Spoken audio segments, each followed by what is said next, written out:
Welcome to the first ever episode of Checking the Tapes. I'm Hushfield, and with me today is Lucas. Hi, Lucas. Hello.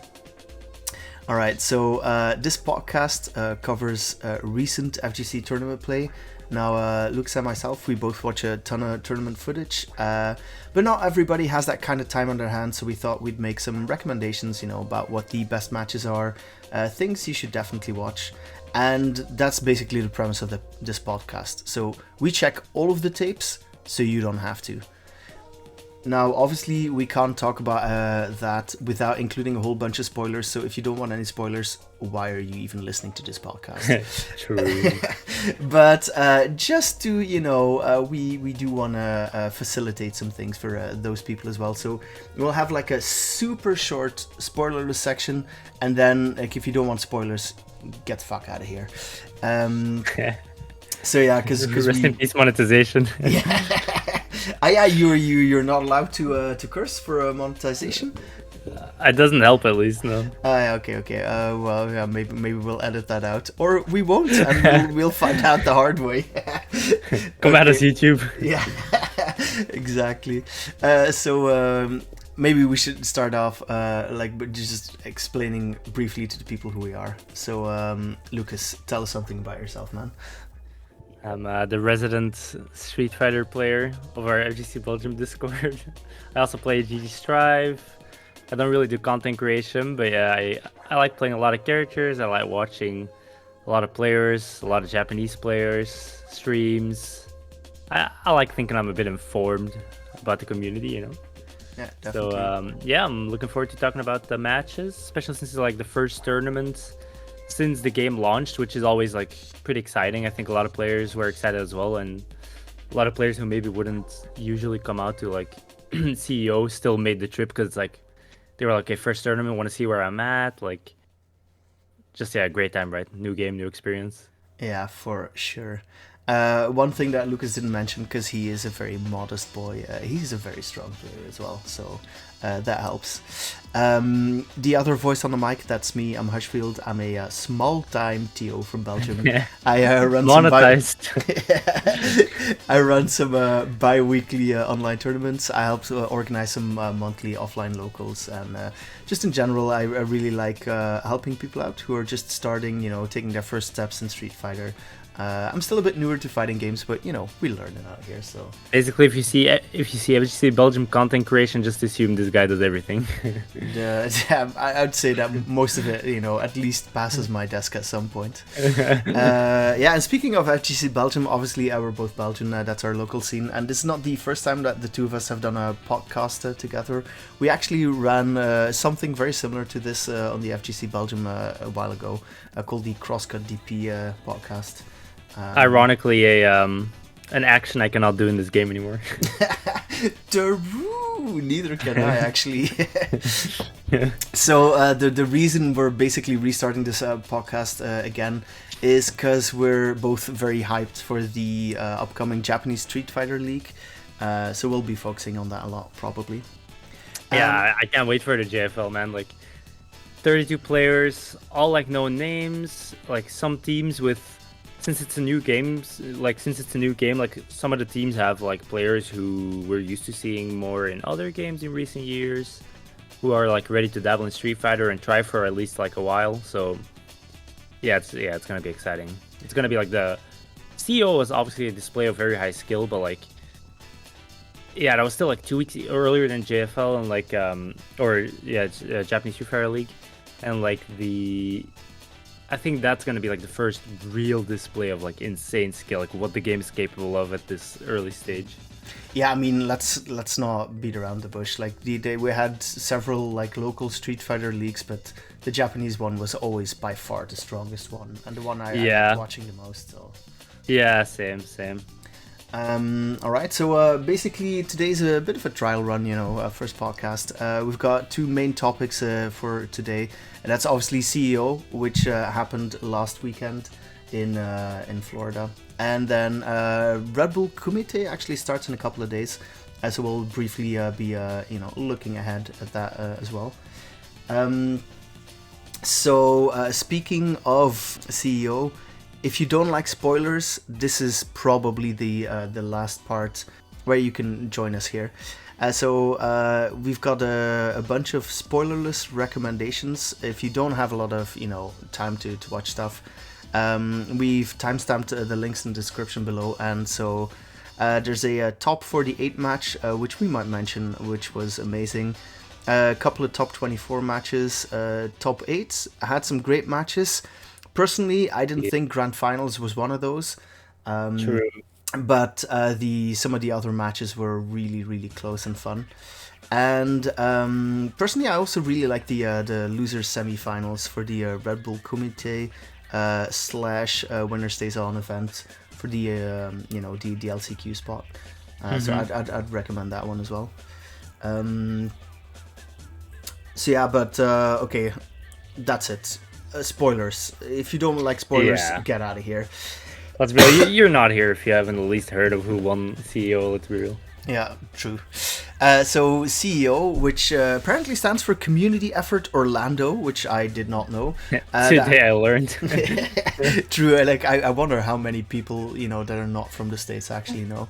I think people who are from the States also don't know. Maybe they do. Yeah, we they're into Street Fighter, not geography. But yeah, so I learned today that did not happen in Orlando. So that happened in Daytona Beach, which is about an hour's drive away. But yeah, so you mentioned it already. Like the level was very high, right? For CEO.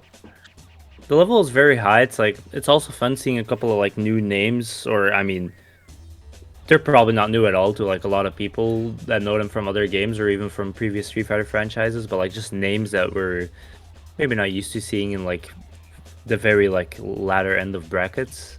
True, I completely agree. For instance, two of the people that made it to top 8 even, Sticky Fingers and GoCloat. So obviously I started Googling them afterwards, and they've been around for a while. They've been making some deep runs at brackets, but I had never heard of them before.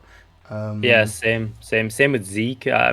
These are players maybe other people in the community already know, but at least for me, as someone who's at least semi-informed on both the West and the Eastern scene, I hadn't heard of him personally, but I was quite impressed with the play, especially Sticky Fingers with a Manon character that honestly I feel is quite strong. So I'm happy someone was able to at least show some potential of the character, even beating Idom, which is kind of the Western pioneer of the character right now, as you expect as a former Laura player.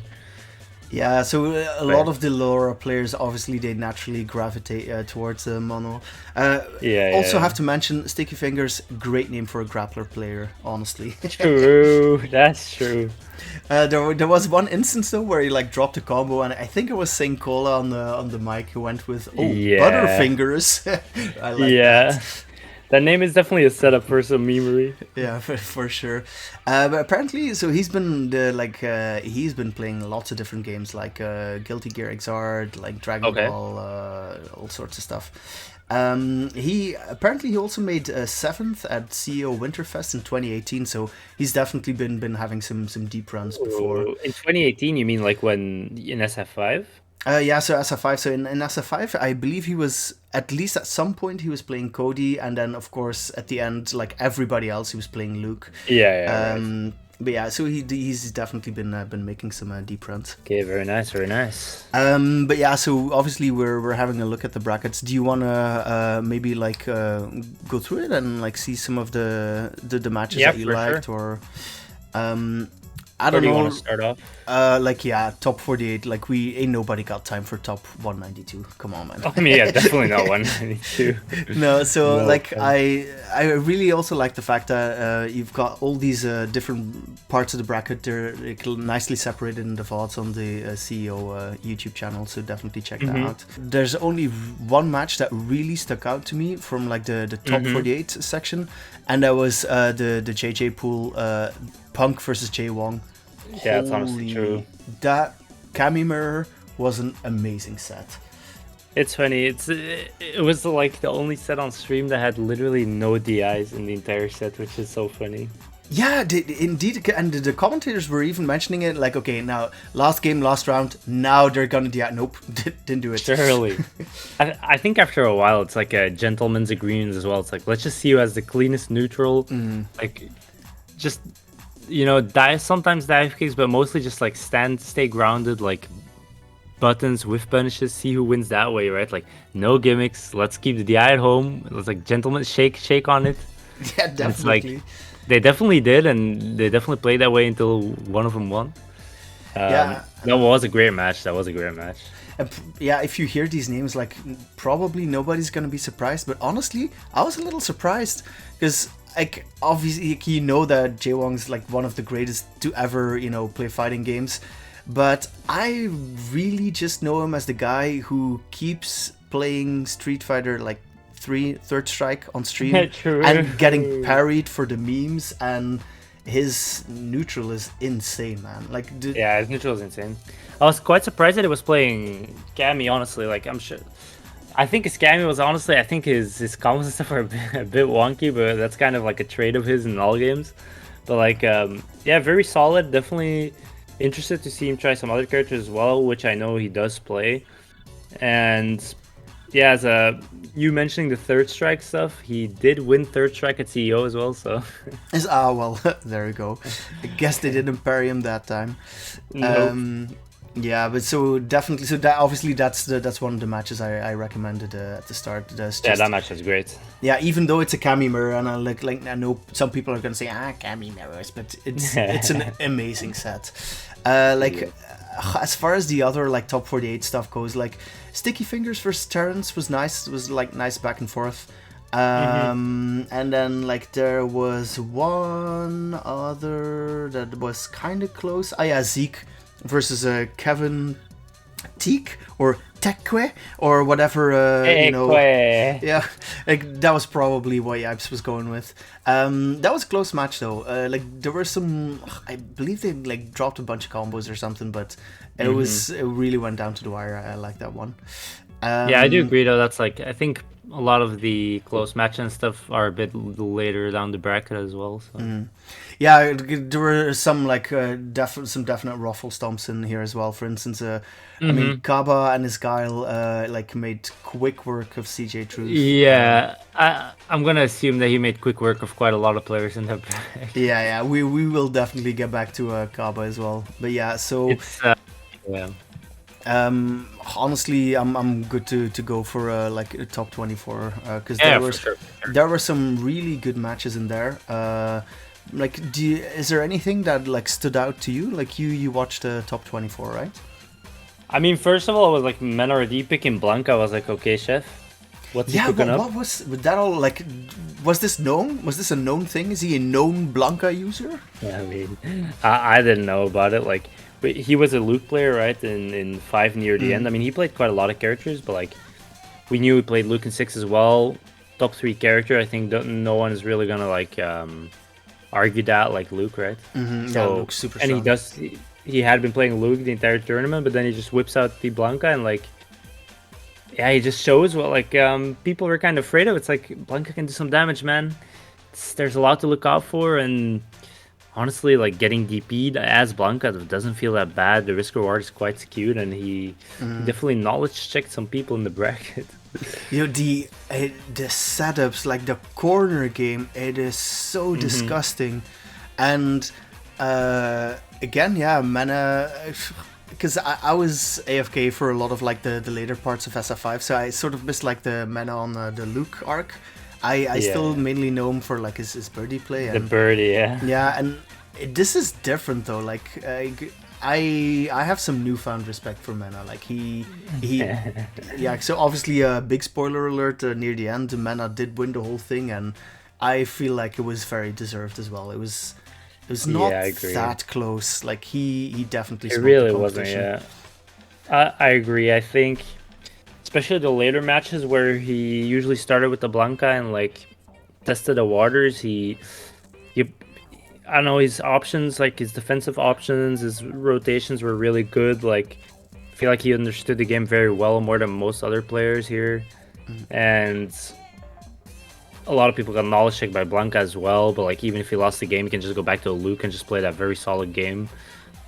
Which he did, right? Like whenever he like lost a single Yes. game on Blanca, he was like, okay, it's Luke time. Yeah, I think I think it was against Punk, right, that he won like 2 games in a row with Blanca. Then he lost one, and then he went to Luke and just like, yeah, just close it out basically. Was it versus But, Punk or versus Pink? Like, bruh. somebody Bruh. needs to explain this Pink stuff to me. Like, what is this like alternate costume that he has for himself? I Yeah, I like don't the know. pink hair, the like bandana thing or whatever you call I that. think I think it was like maybe a bit on stream that he did or something. And then he called himself down CFM, played on it, like he entered as the name Pink in some tournaments. At the end of the day, maybe it's a meme way of shifting his own like responsibility for his losses. Who knows? Okay, I mean, so that was not Punk that lost. That was Pink that lost. Yeah. Maybe so- maybe there's some like reverse psychology he can do on himself there. Who knows? that makes Whatever helps. But yeah, so as far as like top 24 is concerned, personally, there was 3 matches that really stood out to me. First one of those, Shine versus Knuckle-Doo. That was True. that was such a good match, man. Shine, The match like, was good. yeah, like I'm always happy seeing Shine. I really like Same. like seeing him. And I love watching Shine play. Like he was one of the with the Ibuki in SF5 as well. Like okay, he played other characters near the end, but like he always has like these characters. He has this like play style where he makes it work and he finds like the new stuff, and he's always like really fun to watch. He always sees 6 share as well. So like on the Kimberly, a bit of the like Ibuki / Zeku vibe, I guess. Definitely showing the mix-up potential and like everything else, which got is a- very fun to watch. he got a double perfect somewhere, like either in top Did he? 48 or top 24. Yeah, I think he PP'd Vagabond. That's crazy. Yeah, that was kind of insane. Yeah, very fun to watch. And yeah, Knuckle-Doo. Yeah, Yeah, I that was mean, a really good match. Do is very very strong, obviously. It was Mm-hmm. a close set. The other one that I really enjoyed is Item versus Kizzy K. Jesus, that was a cool set as well. I'm really happy to see Kizuke this deep in the bracket as well. Like, I'm a decent fan of his, like from the GG content as I play GG myself, and like I know he's really strong in KOF, so I was kind of like, oh, I hope he like tries SF and maybe actually tries getting good at it, because I'm sure he could, because I know that he's good in KOF, right? So I was quite happy seeing him. I knew he was playing DJ, but like before you see him go to a tournament, I wasn't really sure how to evaluate how strong he is. Is he going to be like a pool drowner, or like does he actually have like a chance of going like very deep in like a Street Fighter bracket? And apparently he does. Yeah, I And- think he's a threat Yeah. for like top 8s everywhere. Well, for one, like the thing you mentioned, he's a very strong player, but also DJ. DJ is a really strong character, and I feel like not a lot of people are playing him still. So Yeah. it's yeah. Obviously, there's the whole thing with the drive rush, right? The memery about that. But other than that, Jump like, scare. yeah, exactly. But you know, I feel like he's maybe a little underrepresented still. Like he's a very strong character as well. Yeah, and Yeah, then for sure. the last match that really just blew me away, Phenom versus Jaewong. Did you watch that? I actually didn't watch that one though. Yo, okay. I've played so, against Phenom and ranked a couple times. Yeah, so yeah, obviously, I mean, Phenom's an absolute beast, a moose to be exact. But like, what happened was Jaewong was cooking this man. It was not close. Like he was out fundying him like crazy, and then Okay. so Jaewong gets the hit to get the kill combo to win the entire set, and all he needs to do during the combo is go into level 3. But what does Jaewong do? No. Jaewong goes into level 1 and Phenom lives. And Phenom takes the round. And he takes the other round. And he takes the game after that. And actually Yep. Jaewong was about to 2-0 him, and Phenom came all the way back because Jaewong made one wrong combo choice. It was Yeah. really, really strong comeback from Phenom, honestly. Clean. Not surprised though. I feel like the plays I played it, like the times I've played against Phenom myself, I feel like I got in the exact situation. Like dropping the kill combo and just getting absolutely destroyed for the next 4 rounds. Like I feel like he's really good at capitalizing those comebacks and like really hunting you down. Yeah, and it is such a, like, if you know that you've done that before as well, it is such a boost to your mental, because he really was looking, a bit, dejected after the first, because like I was saying, it was honestly not that close. Like Jaewon was manhandling him, but then no. Oh, you dropped a combo? I guess I win then. Yep. Nah, sick. That's sick.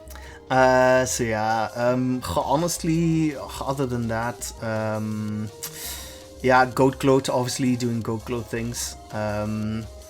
Also, bro, that name just makes me think of like Throat Goat.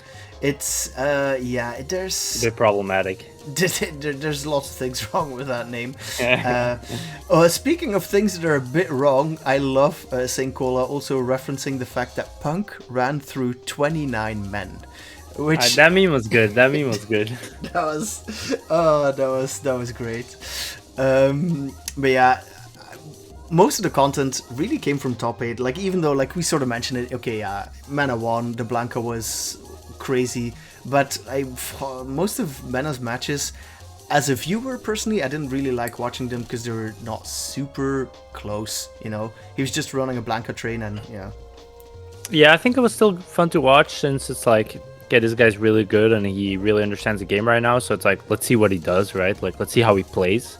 So like in that aspect, it was pretty fun. But yeah, definitely there were a couple more like matches that were more hype to watch for sure. I still enjoy watching Menard's game just because he's really good. But like, yeah, definitely not that hype, which is I guess a compliment in for him. As exactly. That's running train. It was Mena first place and then everybody else, fighting for second. Definitely. I also want to mention to go back to your like Punk running through some men joke. That was really a missed opportunity on the CEO,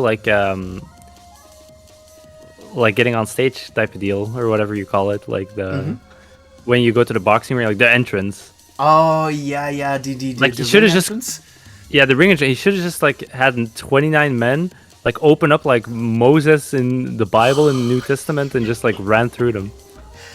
Yeah, okay, that's honestly he could still do it. Like, is he going to? He's not going to Red Bull, right? Or is he? I don't know. Probably not though. Let me pull up the. We'll see that in a minute, I guess. He should run through men at Evo at his hotel room without cameras. Yeah. So speaking of Punk, like his match versus Kaba, that was an insane match. Even more insane ending. That match is fucking crazy. That was the epitome of hype. That's also where the skill issue meme comes from, right? Yeah, it is. That match started, I was like, bro, Kaba is cooking. This man is not gonna lose to anyone. Like he went up 2-0 so fast, like absolutely like no chance, just completely locking Punk down. Anything he was doing, and then Punk, maybe as well, right? The combos as well, just everything, just super clean, like offensive play, defensive play, just complete. Like Punk actually couldn't touch his controller, and I was like, okay, this is gonna be over quickly. And then Punk adjusted game 3, it was looking more like a game, and then I think Kaba kind of lost his cool, but like pulled it to a 2-2, and then final round, then with that insane like missed chip. Not sure why I didn't do EX Fireballs even still, but like yeah, that was crazy. And then Punk obviously getting up with the skill issue. Yeah, this man, like he is, let's call it not gracious in victory. And also not in losses, because he complained about Blanca the moment Menhard beat him, right? So. Yeah, well, obviously. It is what it is. Yeah, so honestly, in top 8, Goat Gloat versus Sticky Fingers, that's probably the match that many people are gonna just gloss over because they might not know the names, and True. That would be a crime because that match was insane. That was like, that's why they invented the word slobber knocker. That was a good ass game. I guess I'm a criminal because I'm not sure if I remember that game. I might have been watching it, but I don't remember. Yeah, it's just mono reaction, but like the Sticky Finger. Yeah. Sorry to interrupt you. Like Sticky Fingers mono was very, very impressive, and like I know Idom had been grinding, and like I had seen Idom play in Twitch Rivals and a bit on the stream as well, and like playing in item fashion, like trying to annoy the opponents, but like very strong, good combos, good reads. So like, I was definitely looking forward to seeing Sticky Fingers versus Item. I was like, let's see who his item just gonna like 3-0 him. Just like, okay, this character in NA it's Item's character. You know, no one's coming close to Item for now. Like, yeah, Sticky Fingers taking over Item in the mirror, really showing that like he's a name to be reckoned with in this scene. Yeah, and it took a while for it to actually become mirror, right? Because Item played Jury the first 2 games. Yeah, and when he picked Jury, if I remember correctly, they started booing his ass. Yeah, but like the booing thing, I think it has something to do. There was a different reason. So, and this happened like all through like top 24 and definitely in top 8 as well. Yeah. Like whenever the players they were skipping the intro where they are like that's where it started. That's they booed. That's where it started, but you could definitely sometimes hear like louder boos where it's like, oh, this time they actually mean it. And it was like Idom was like, because everyone was like, oh, this is gonna be the mirror, let's fucking go. And they go to character select, Sticky Fingers instantly hovers Manon, and like Idom just goes to Jury like a pussy ass. And like the entire crowd's like, boo. I mean, obviously, Idom can play Jury for sure. He's played Jury in the beta and all this stuff, but like, come on, man, Manon's this character. Don't pussy out. Take this mirror, baby. Yeah, no, not only that, because when he did actually, like, when he found his back against the wall, he did switch to Manon, and then he started, like, taking, a lot of, like, rounds and games as well, so it's unfortunate. I would have liked to see the full mirror, like, Manon versus Manon, honestly. Same, but, I mean, can't really blame him. A lot of people don't like mirrors, and it might have been a case of, like, don't want to play the mirror, plus Jury's probably pretty decent against Manon, and he has a Jury, it's not a meme, so, like... But yeah, obviously, for as a viewer, like from an entertainment standpoint, the mirror would have been nice to see, especially since Sticky Fingers making quite a run on the character. But like, for sure, yeah, nice nonetheless. So yeah, like other sets in there, things I really enjoyed was Kaba versus Nephew, obviously. And then Punk versus Nephew as well.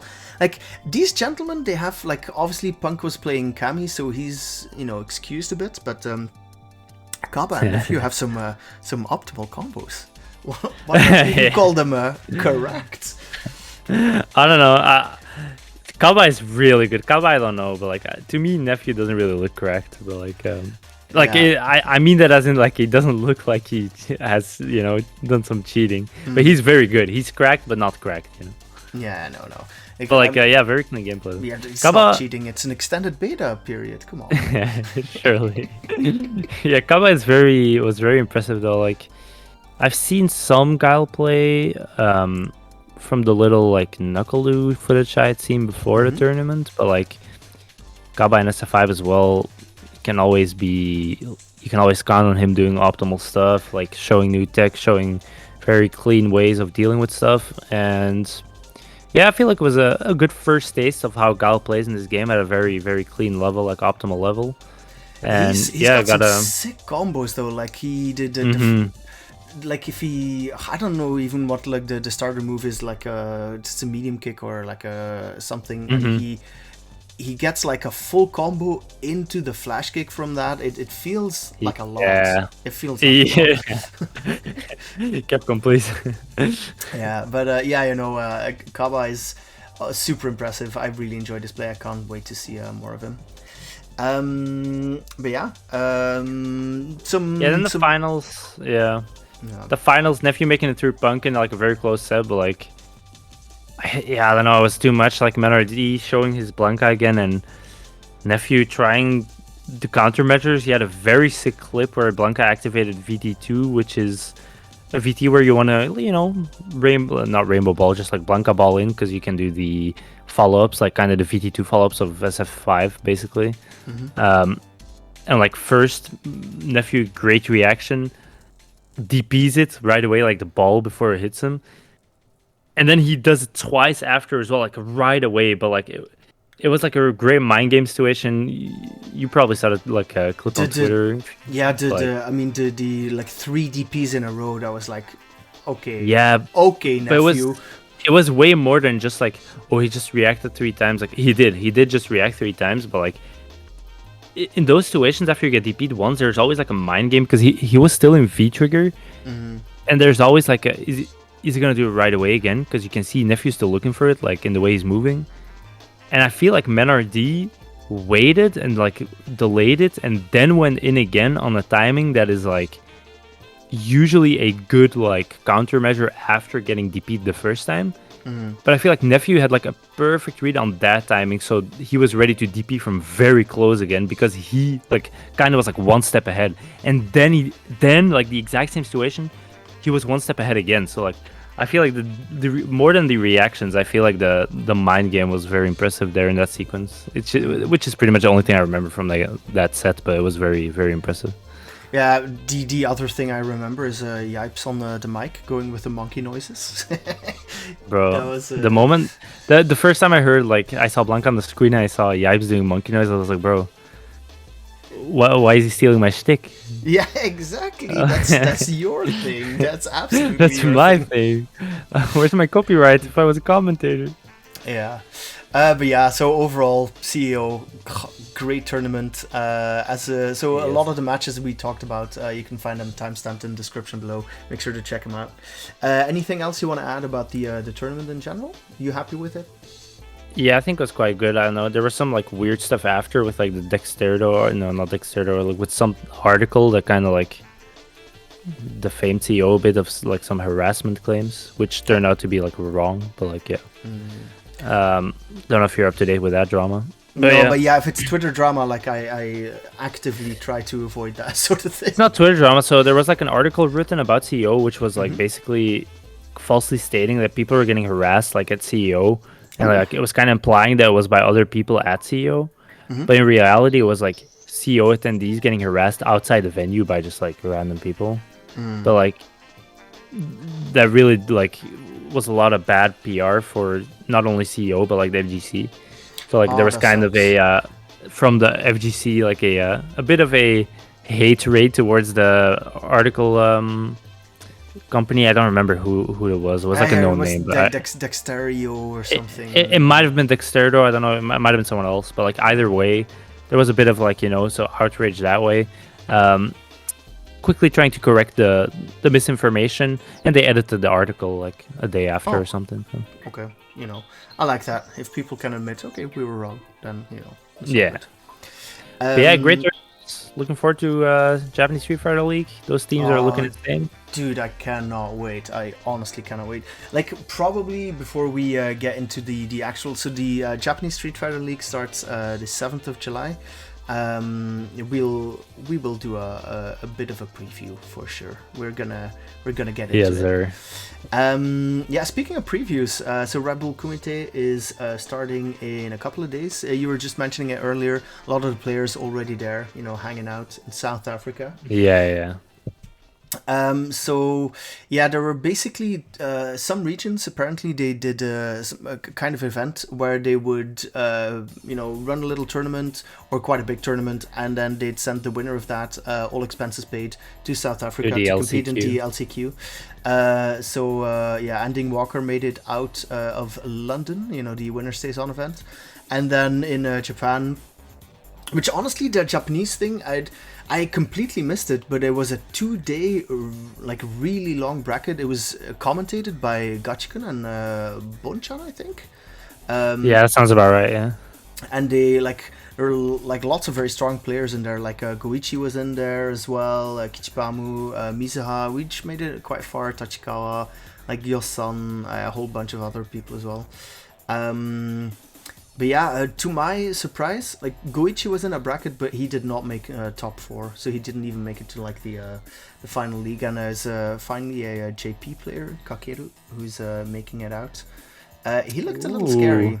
He demolished the competition. So I like the fact. So they just took the top 4, and then they played round robin, so everybody plays everybody. Oh, that's nice. That's nice. He 3-0'd in the round robin, but then his matches were also 3-0 or 3-1. So, he is looking scary for sure. JP, scary man. Yeah.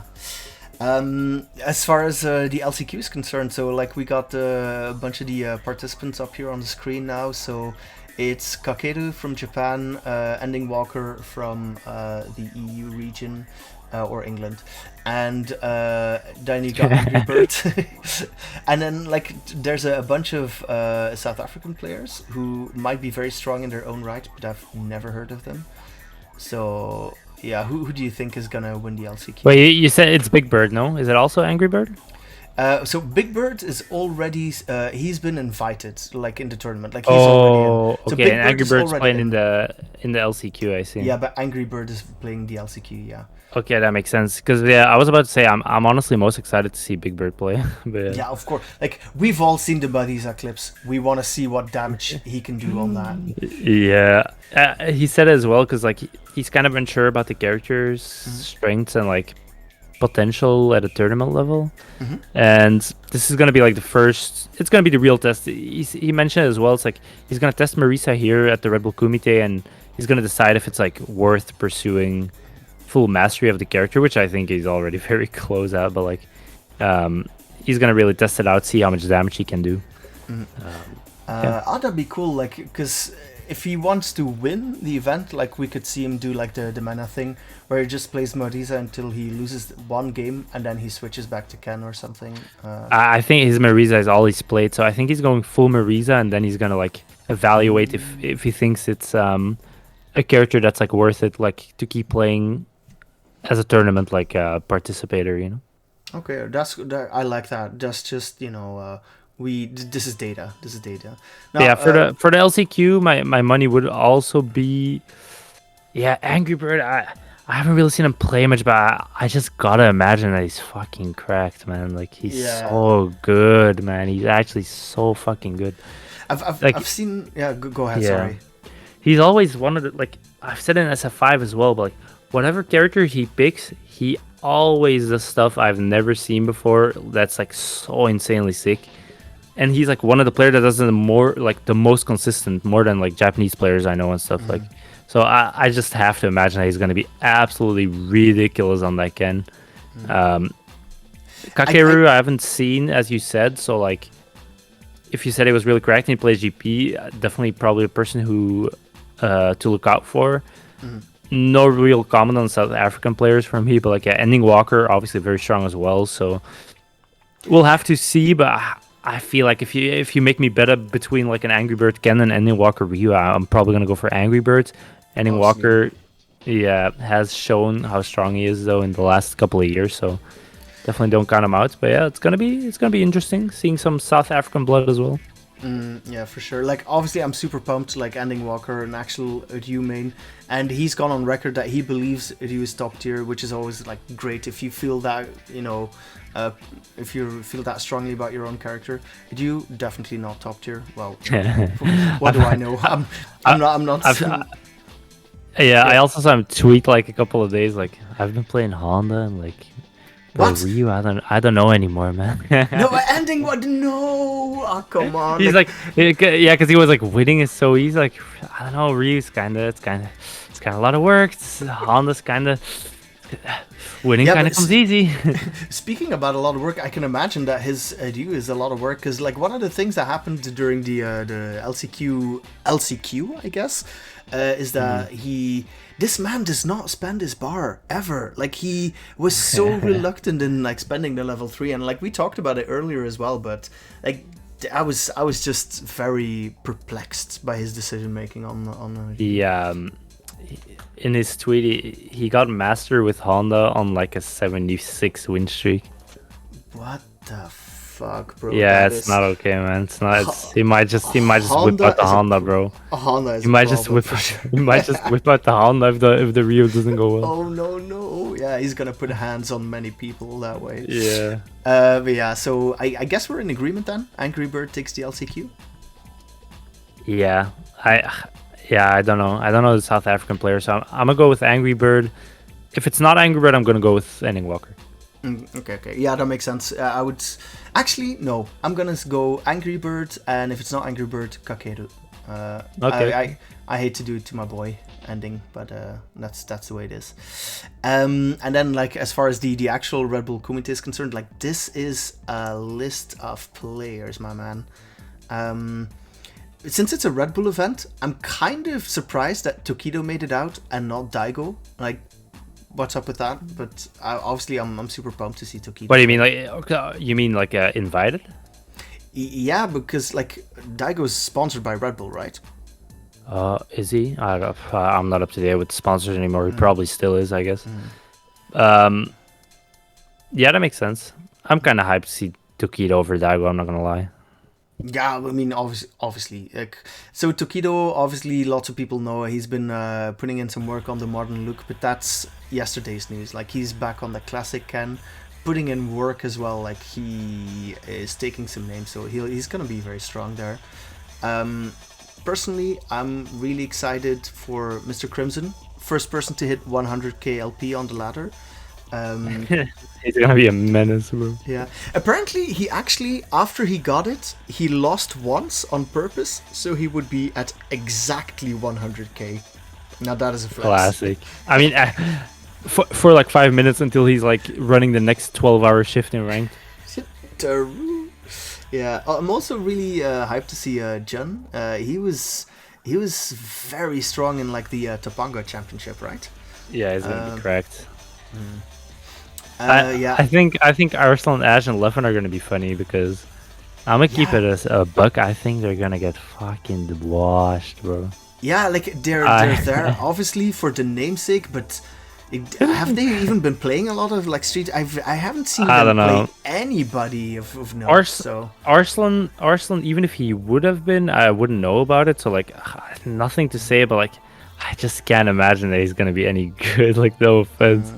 And then like Leffen, same. Like, with all due respect, but like we've seen players like Diaphone, multi-game specialist, just like completely get to the top level in Street Fighter, even though he wasn't a Street Fighter 5 player at all. But like, I just don't see it. I feel like they're gonna kind of washed. I'm looking forward to seeing it though. Like, I gotta go on record here. Like, I played Leffen in Street Fighter. I'm 2-0 versus him. Lifetime, bro. Lifetime. Yeah, lifetime. Never run it back. Never run it back. Oh no, he's holding that L until I die, for sure. Now, two of the people that are in the bracket that are actually kind of interesting to me are NL and Oil King. Both of them used to be on UIU, you know, like the big team. But apparently, like, they both got dropped like about a month ago. So their contracts weren't renewed. Like, Kami was on that team as well, but he also does not have a sponsor there anymore. And I googled around a bit. I couldn't really find out why. Apparently it's because, you know, a lot of the organizations are moving away from the FGC because no money's being made. Yeah, I think just esports in general, or even League of Legends and stuff, like esport orgs just don't make profit, man. It's actually doomed. Yeah. So Mono made it in because Mana wasn't able to obtain a visa, and I think that is the like Mono's TR Omega Lul. Yeah, I mean Mono is a really good player, but still, I mean Mena's the number one right now, right? He won CEO. He was, you know, clearly cut above everybody else. I mean, in that region, I guess, yeah, but we don't know. Here? Yeah, is Kaba here? I don't think so. No. I really would have liked to see Kaba as well, but yeah, I guess the same visa problem then. He might have been first at the CEO, but his country is definitely not first at making relationships with other countries. Okay, so this is me contemplating whether we cut this or not. Weak visa grinds it. Yeah, like there's some really strong players there. I honestly hope Mr. Crimson does well, because like I feel a bit bad for him, like in Topanga, the redemption arc. Yeah, the Topanga redemption arc. Like, just get it. I think there's no way that anyone's even like he has to be the best, or like at least top 2, maximum top 3 Dhalsim in the world right now. So there has to be just some amount of these players that are not going to be ready for the matchup. No, for sure, because he plays like a really rush down heavy Dhalsim, right? So Yeah, yeah, and then I'm most excited for Mr. Crimson, Big Bird, and Jun. Although there's like a bunch of other strong players here. But yeah, I do agree. Leffen and Arslan, they're getting washed. Yes. Like Probably. if they make top 3, either one of them, like next podcast, I'm like eating my shoes live on camera. True. Same. But yeah, okay. I'm looking forward to it. It's gonna be a good event. Yeah, it's gonna be interesting. I want to see what Takedo plays. There's no way he's still in the modern, right? No, he's gonna play classic Ken. I'm calling it. Okay, thank God. Hey, classic Ken, not even Luke. No, Why would he not not play even Luke?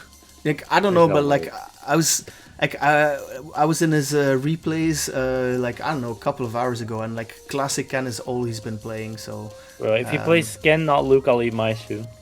really, so you think he's still gonna go with the Luke? Yeah, no way, bro. Okay. Oh, I really would like to see him play Ken though. I want to see him play Ken, but I think he's gonna play Luke. Sag. Okay. Yes. I don't know though. We'll I don't find know. out. I guess we'll find out. I'll be happy to be proven wrong. Yeah. Yeah, exactly. All right. Yeah, this has honestly already run a little bit longer than we had anticipated, I guess. Yeah, but that's what we do out here, right? We be checking the tapes. Times 3 time slot. Yeah, exactly. Lucas, anything you want to say to people at home? GG's. Thanks for listening, and yeah, hopefully till next time. All right. Yeah, I guess that's it. GG's. Thanks for listening. Hopefully till next time. Bye-bye.